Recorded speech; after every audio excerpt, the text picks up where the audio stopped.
It is my desire to help sustain farmers in Orange County. Somehow, some way, whether or not I can get grants to donate and buy produce, or talk about farmers, or put farmers out there on the website, or whatever I need to do, because our farmers are important here in Orange County. You hate to see, good produce getting thrown away. It happens all over everywhere. But there's nothing wrong with it. It's just we have so much stuff, and we're only going to sell the best stuff. And met Dan in his office, and I asked Dan, I said, hey Dan, you're farming out there, is it possible for me to glean your produce? I said, well, yeah, we'd have a lot of produce.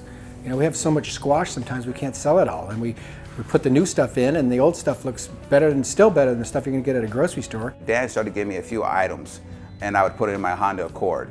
And then after a while, one day, after a few months, I remember Dan donating about 42 crates of corn to me, and I was like, wow, where am I going to put 42 crates of corn with 40 ears in a crate? I had to pour that corn in my car, and I had to drive down the street with corn flying around my head with 42 crates of corn, because I just had a Honda Accord. And then one day, one of my board members said, hey Robert, I saw what you're doing, I'd like to get you a van. So they bought me a van, and that's how it started. Takes our corn, and they started gleaming our green bean fields. They'd bring in a crew of people, and they'd pick all the beans when we were done harvesting. Looking like Dan was kind of seeing if I could handle the little items before he started giving me bigger items.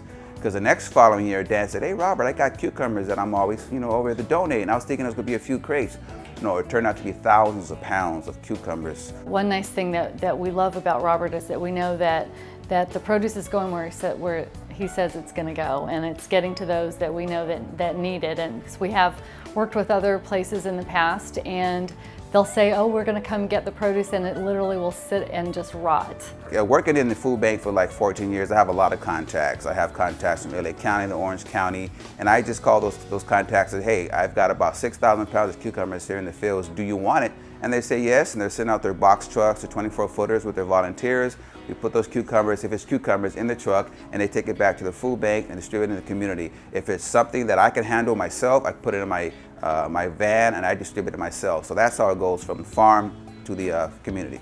The original Manassero Farms was very fortunate to have just gotten a Senate resolution from California State Senator Lou Correa, and that we got in recognition of all of the donations that we do through Robert Flournoy with Loaves and Fishes. So we were very, very pleased about that, and we're always so happy to be able to help out the community. With over 330,000 people, I believe, a month going hungry in Orange County, we need to help people eat. I mean, there's a lot of hungry people out there, and if I can do that after whatever shift I do, I want to do it. Just last year alone, over 250,000 pounds was donated by the original Manassero Farms. And I've been working with Manassero for the last 3 years in Irvine, and I'd like to see them grow, be sustainable, and continue to do what they're doing, delivering great produce. Hopefully they can continue to donate through me to food banks, and just see them continue to thrive here in Irvine.